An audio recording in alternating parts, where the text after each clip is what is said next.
Mga bali-balita nitong mga nakaraan, Diyos mio, nagkaroon kahapon ng meeting. Putangin na niya, meeting. Hayop yan.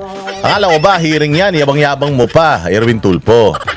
Magkita-kita tayo sa magkita-kita tayo sa hearing, magkita-kita tayo sa Blue Ribbon Committee hearing, totoong Blue Ribbon, tapos putangin na niyan. Biglang naging kwentuhan lang pala. Nagpatawag ng meeting ay ng hearing para mag-meeting. Nag-reunion dun yung mga tanga-tangang mga senador. Kasama yung mga inimbitahan nilang putyang ina niyan. Sino lang naman nagpunta? Napahiya na naman to si Erich Tulfo, yung pugante sa Amerika. Yung senador natin na nanloko sa Amerika na tumakbo, umuwi dito sa Pilipinas. Tinakbuhan yung kanyang kaso doon. Galit na galit ka kaya kay Bato de la Rosa, may kaso siya sa ICC, pero ikaw, yung kaso mo sa Amerika, tinakbuhan mo na, nagtatago ka na dito, subukan mo bumalik sa Amerika. Swindler kang, hinayupak ka. Oo, eto na nga mga bossing, nagkaroon ng consultative hearing. Kalinaw-linaw, bigla nilang binabago talaga yung mga rules, Bigla silang nagiging gano'n, nagbabago-bago yung mga rules. Una, hearing, tapang-tapang, galit na galit. Gigil na gigil, kukwelyuhan. Pagka nagganda kayo ulit ng hearing, pupunta ako dyan, pasampal-sampalin kong mga usaa. Kukwelyo, Panginoon tong yabang-yabang nito, akala ko ba pinoprotektahan nyo yung mga, yung mga pobreng mga Pilipino, pinoprotektahan nyo, tagapagtanggol kayo ng mga, ng mga naaapi. Bakit nang aapi ka? Erwin Tulfo, Naapi mo yung mga taga-usaa. Kapal-kapal ng mukha nito. Kala mo naman, minagawa na sa bayang Pilipinas ang hayop na ito. Wala namang ginawa ito, kundi lang naman, makiride lang naman sa kung sino ang nasa kapangyarihan, kupal ka. Hindi, halatang-halata naman si Erwin Tulfo Halatang-halata naman siya. Kasi nga, di ba, ikukwento naman natin sa inyo. Dati yan, nag-falsify yan ng dokumento. Para siya ay maging Amerikano. Tapos nagsilbi pa yan sa army sa Amerika. Tapos nung nalaman na nanloko siya, nung nalaman na nang scam siya, bumalik yan dito sa Pilipinas, tumakbo yan. Kasi kakasuhan yan sa Amerika dahil nga sa pandurugas niya. Tumakbo yan dito. Tapos nung tumakbo yan dito, syempre alam niya na yung mga Duterte, hindi yan magpapasupil sa mga Amerikano. Kung sakali man, kung hingin siya ng Amerikano, sigurado hindi siya ibibigay ng mga Duterte dahil hindi naman nagpapasailalim ang mga Duterte sa mga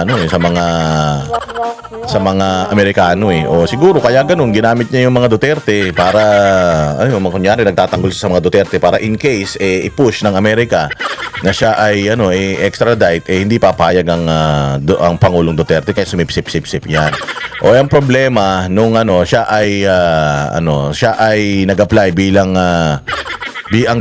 DSWD secretary nitong panahon na ni BBM. Syempre doon kakampi rin siya kay BBM dahil nandoon na kapangyarihan So nung kumampi siya kay BBM, ayan na, nag-DSWD secretary, na hindi yan na-confirm.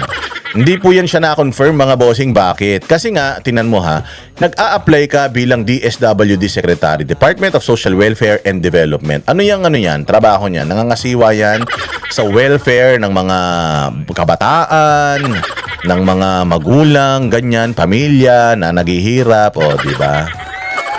DSWD. So, kalimbawa, meron isang babae na medyo bata pa, tapos naabuso siya, kahit na anong klaseng pang-aabuso yan, nandiyan yung DSWD. Yan yung in-apply niyang posisyon. At nung in-apply niya yung posisyon na yan, alam niyo kung bakit hindi siya na-confirm?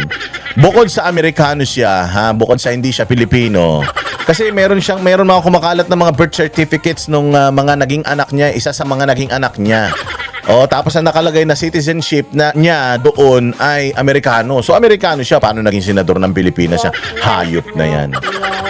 Kaya siguro siya sunod-sunuran, kaya siguro siya parang aso na kahit isang taon pa lang siya sa serbisa, sa pagiging senador, yung yabang-yabang na niya. Kasi kailangan niyang gawin lahat.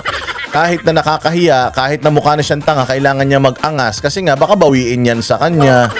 Hindi ba baka bawiin sa kanya bigla, baka biglang, Comelec, merong reklamo tungkol dito sa ulol na ito.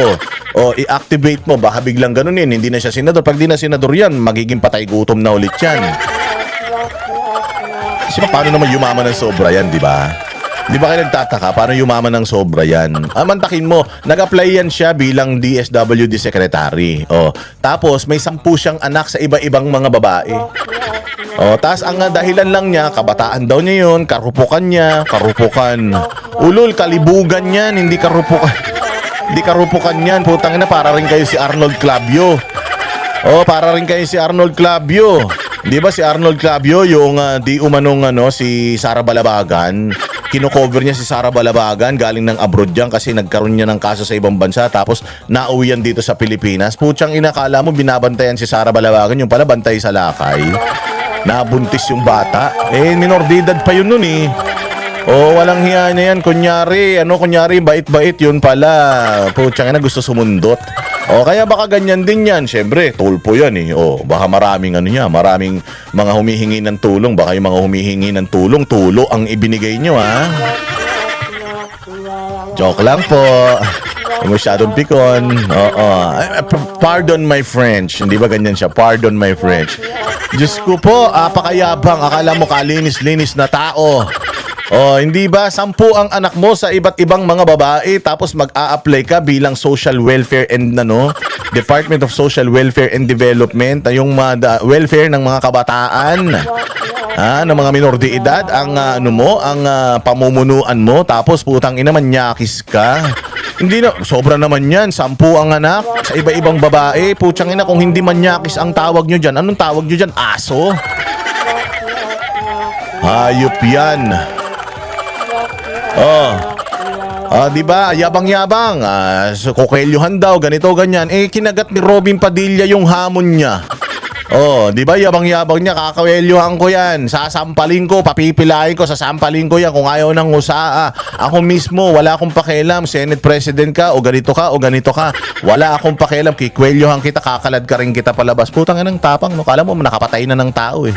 Sabi ko nga, wala pa akong nakita, nakilala, nakinwelyuhan netong mga na ito, na mga tulpo-tulo brothers na ito. Pero tulpo na nabugbog, meron na. Babae pa ang gumulpe, anak ng tinapay yan. Tapos, di ba, nung nakita nyo, nung ginulpe, yung kuya nila ng babae, mag-asawa, si Raymar, tsaka si Claudine. Galit na galit yung mga tulpo. Magkikita tayo, hindi kami papayag. Ano ngayon nangyari? Ganun din, dito kay Trillanes, di ba? Binaboy-baboy sila ni Trillanes, lahat silang mga tulpo. Binaboy-baboy sila sa Senado. Tapos ngayon, ano na? Di ba sabi nila, balang araw magiging senador. Naging senador, ano na? Walang iya, wala na, kakampi na nila si Tililing. Ina nyo, wala kayong mga paninindigan, kayong mga tulpo kayo. Tapos na kayo. Ito na ang huling pagkakataon ninyo. Wala na, pinakita nyo sa taong bayan na ginagamit nyo lang talaga taong bayan. Yan si Rapi Tulfo, yung kanyang Rapi Tulfo in action. Ano ba ginagawa niyan? Ano ba mga tinutulungan niyan? Ang tulong lang naman yan, nagbibigay lang naman ng mga financial na tulong yan. Tapos pipilitin nila yung isang tao na maghabla, tapos papabayaan nila hanggang dulo. Meron silang yung isang bata na nagreklamo siya sa isang ospital. Tapos sabi nila, wag ka makipag-areglo, ituloy mo yung kaso. Yung bata na yon, iniwanan nila sa ere, nakulong pa yun. Naipakulong pa yun ng ospital na inireklamo niya. Ganyang kaluko-luko yung mga tulpo na yan. Pakikinabangan ka ng mga yan. Pag mayroon kang problema, pag yung problema mo medyo nakakatawa, pag tatawanan ka pa niyan online, pag lalaruan kayo, pakakantahin kayo, di ba? Pag may mag-asawa na na nag-aaway, kantahan mo siya para magkabati kayo. Di ba? Gagawin mo naman. Pag lalaruan ka, tapos mag-views ka. Siyempre, maraming mga taong sumusuporta sa kanila. So, mag-views ka ngayon. Ang laki ng kinita nila dun sa video na nandoon ka. Magkano lang binigay sa'yo pang sogo? Ganyan, scammer yan, mga ganyan. Scam yan. Parang si Francis Leo Marcos lang din yan. Na manghihingi ng pera, kunyari tutulong, tapos ang itutulong bahagya lang. Tapos mas malaki pa yung kinita niya kaysa doon sa itinulong niya. Ganyan din yan sila. Gaano karami ang mga views ng mga videos nila mula noon hanggang ngayon. Paulit-ulit kumikita pa yan sa social media at saka sa YouTube. Yung mga tao ba na nandiyan?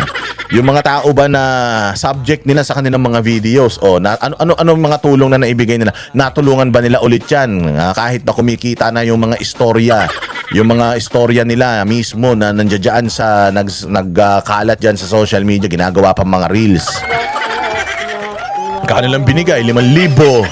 Tapos ang kinita, milyon-milyon. O, ano yan? O, kaya nga sabi ko nga sa inyo, o, paano ba nagsiyaman yan? O, paano ba yumaman yan? Si Rapi Tulfo, broadcaster man lang yan. O, kung lahat ng broadcaster nagiging ganyang kayaman, wala na magpupolitika. Magbo-broadcaster na lang. O, yan Erwin Tulfo, ganun din naman. Oh, hindi ba sinabi niya dahil sa kahirapan ng buhay, meron na siya mga pinapadaya pero nanduga siya sa Amerika. Oh, nagaging sundalo siya doon tapos tumakbo siya dito sa Pilipinas. Oh, nakakuha ba siya ng ng Golden Buddha sa Amerika para pag-uwi niya dito, mayaman na siya kagad. O kita mo gaano kaya paano mo bubuhay yung 10 anak kung wala kang sandamukal na kayamanan, hindi ba? Saan galing yung kayamanan yan? Broadcaster man lang yan, saglit lang din naman naging broadcaster yan. Saglit lang din naman naging kung may mas malalaki naman mga broadcaster sa kanya noon diyan sa ABS-CBN nung naging reporter yan. O paano naging ganun kayaman yan ngayon? Saan galing ang pera niyan? Style nyo bulok. O ngayon bakit ba natin sinisilip yung mga ganyang mga gawain ninyo? Kaya natin sinisilip yan kasi putsang inunuknukan kayo ng yabang. Kayong dalawa magkapatid, akala mo kung makaasta kayo dyan. Akala nyo kayo may-ari ng Senado. Pero ang hindi nyo alam, kaya kayo ang pinagsasalita, kayo ang ginagawang attack dog. Kasi nga, sirang-sira na si Lacson, sirang-sira na din si Tito Soto. Durug na sila, lalong-lalo na sa social media at wala nang naniniwala sa kanila. Bistadong-bistado na sila na pinotektahan talaga nila yung mga magnanakaw sa kaban ng bayan na mga, ewan ko kung makatanggap ba ng pera yung mga ulul na yan. Pero tumalikod na sila sa kanilang prinsipyo sa ngalan ng mapagtakpan lamang yung kanilang mga prinsipal. So eto na ngayon. Dahil hindi na sila pinakikinggan dahil naghanap sila ng mga tanga sa kasamahan nila. Sinubukan nila si Risa Ontiveros, tanga si Risa Ontiveros pero hindi siya kasing tanga nyo. Si Bam Aquino, matalino man din yan. Hindi yan siya magpapabola kay Ping Lacson at saka dyan kay Tito Soto. Si Kiko Pangilinan, lalo na wala namang bayag yan. Hindi naman kaya makipag-ululan yan ni Kiko Pangilinan. So maghahanap sila ng mga bobo sa grupo nila. Sino yan? Si Gatchalian, Erwin Tulfo at saka Rapi Tulfo. I-activate nila yung mga tanga na yan kasi may mga pangarap yan eh. Tapos ngayon sila yung magsasalita. Hindi nyo ba napapansin? Kung ako kasi si Erwin Tulfo, mahihiya ako, sir. Hindi pwedeng. Ako kasi 1 taon pa lang ako na senador, magyayabang na ako dito. Wala naman ako napatunayan. Buti sana kung katulad ako ni Marcoleta na ang tagal-tagal na sa Congress bago naging senador. Pwede na ako mag-angas talaga. Pero yung 1 term lang ako dyan, ilang taon lang ako dyan sa Congress, tapos napunta ako dito sa Senado, tapos magyayabang na ako. Hahamunin ko yung mga matatagal ng senador, lalong-lalo na yung mga abogado. Mapapahiya ako. Kita mo. Ganyan ka yan. Bipolar yan si Erwin Tulfo. 'Di ba nung una, bend the law. We should bend the law. The people is greater than the law. 'Di ba? Putsang inang yan. Kita mo, nag-sorry, apologize. Ngayon ganun na naman. Kukwelyohan. Tapos sinabi ni Robin Padilla, bay maganda, a-attend ako diyan. Wag ka nang dumiretso sa usaa, ikaw na mismo, kwelyohan mo ako. Nabakla kay Robin Padilla, yan ang totoong bad boy, putang inang yan. Yan ang totoong siga, putya, nakulong yan. Nakulong yan ng ilang taon dyan sa Bilibid, putya, hindi lang sa mga city jail, Bilibid. Kumbiktado na kriminal yan noon, na-pardon lang yan. Kaya yan ay nakalabas, na full pardon lang yan, kaya yan nakatakbo ng senador. Subukan mo, Erwin Tulfo. Nakwelyohan si Robin Padilla, putang ina yung botox mo, yung pinapa-inject mo sa mukha mo, kaya antigas na ng mukha mo. Tingnan natin kung hindi mawarak yan. Dahil pumalag si Robin Padilla. Kaya ayan, nag-apologize si tanga. Kami ang boses ng masa, hindi natatakot. Katotohanan lang, di kami nalulunod. Walang bahid ng sismis, lahat ay totoo. Kahit sino ka pa, pag mali ka babanatan ka. Walang pinipili kulay, wala kaming kinikilingan. Basta para sa bayan, kami lalaban. Pagdama palakpakan, pag mali banatan, di matitinag, di matatakot. Para sa bayan, tuloy ang sigaw. Sa harap ng kamera, walang halong takot. Mga baluktot, Lahat kayo'y tutulungan